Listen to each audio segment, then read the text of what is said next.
I still remember the sound, the heavy wooden door of the courtroom closing behind me.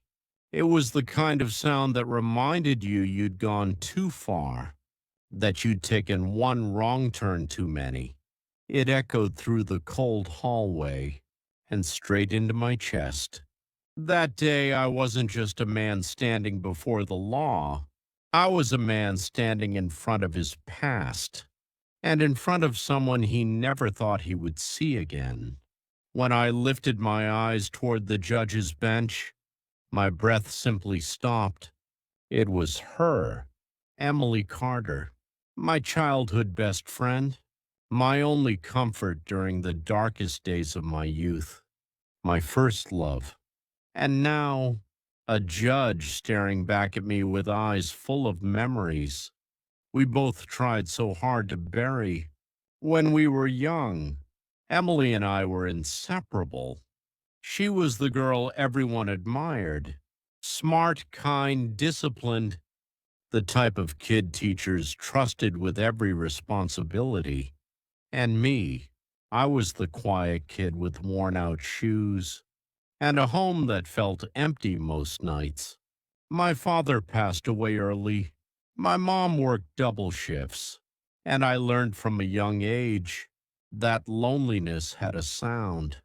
Emily, she broke that silence. She shared her lunch when I forgot mine. She helped me with homework. She laughed at my jokes, even the bad ones. She always said, "Mike, you're better than you think." Sometimes people don't realize how one sentence can change a young boy's heart, but hers did. And somewhere along the line, between after school walks and shared secrets, I fell for her.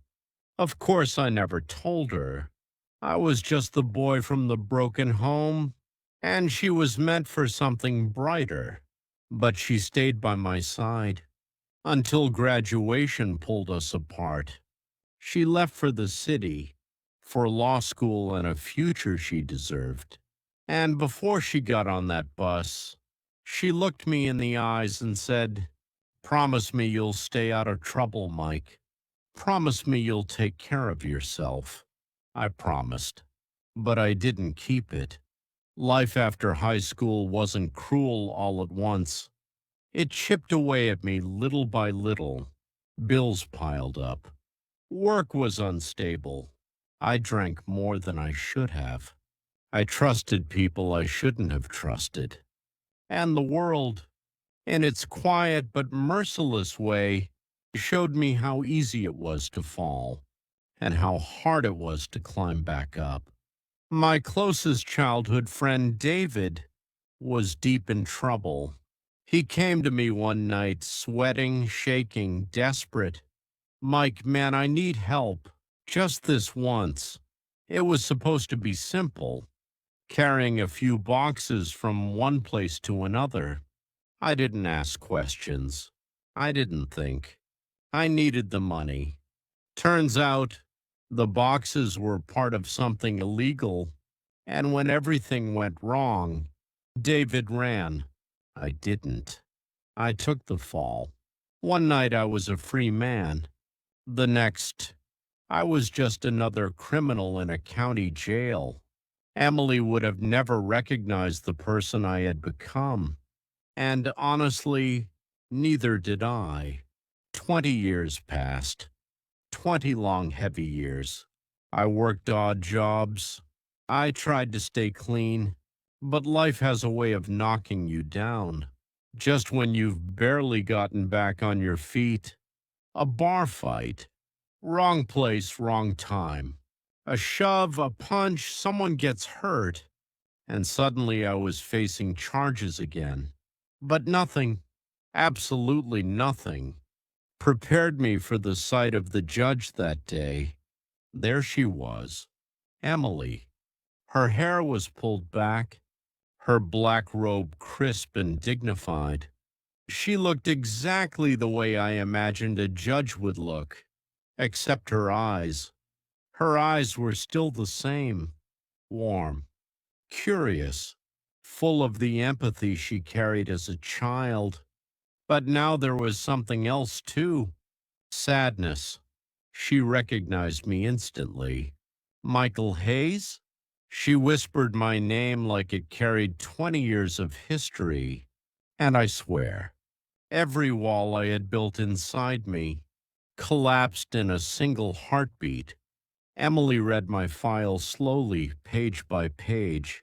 I watched her face as she did, her expression tightening, loosening, softening, as if she were reliving every memory of who I used to be. She asked me questions, but they weren't the cold, formal questions judges usually ask. They were human. Mike, what happened to you? Where did things go wrong? Why didn't you reach out for help? And all I could say was, I'm sorry, Emily. I'm sorry for everything, especially for breaking that promise. She lowered her eyes then, not out of anger, but out of heartbreak. For a moment, I saw the quiet, sensitive girl from our childhood, and not the judge she had become. You could feel the air in the courtroom change. Emily wasn't just reading a case. She was wrestling with the memory of a boy she once cared for, a boy who used to walk her home after school, who used to fix her broken bicycle, who used to make her laugh until her stomach hurt.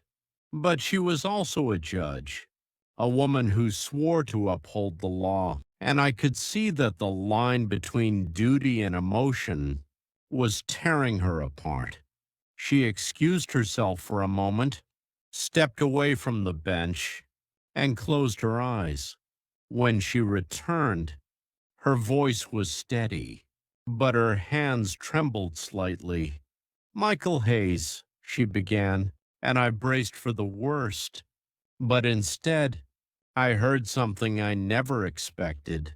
I remember who you were, and I believe you still have that goodness inside you. I felt something break inside me, something hard and cold and old. Emily sentenced me, not to jail, not to prison, but to community service, anger management counseling, and a rehabilitation program. It was the lightest possible sentence within the limits of the law. But more than the sentence, it was her words that saved me. Don't waste this second chance, Mike. The world may have judged you, but I never truly did. For the first time in decades, I cried, not because I was scared, but because someone, the person who once meant everything, still saw a future for me. Rehabilitation was not glamorous. It was slow, painful, humbling. I scrubbed graffiti off walls, picked up trash, cleaned shelters, attended every counseling session, sometimes twice a week, but I was changing. Every day I thought about Emily, not the judge, not the authority figure, but the girl who once held out her hand to me so I wouldn't fall behind. Over time, I got a job at a small auto shop. The owner gave me a chance despite my past. He said I reminded him of his brother. I worked hard, harder than I ever had, saved money, paid my debts, tried to rebuild my reputation. 3 years later, I opened a tiny garage of my own. Nothing big, just a small sign, a few tools, and a promise to never go back to the man I used to be. People began to trust me again, slowly, cautiously. But trust grew, one repaired engine at a time.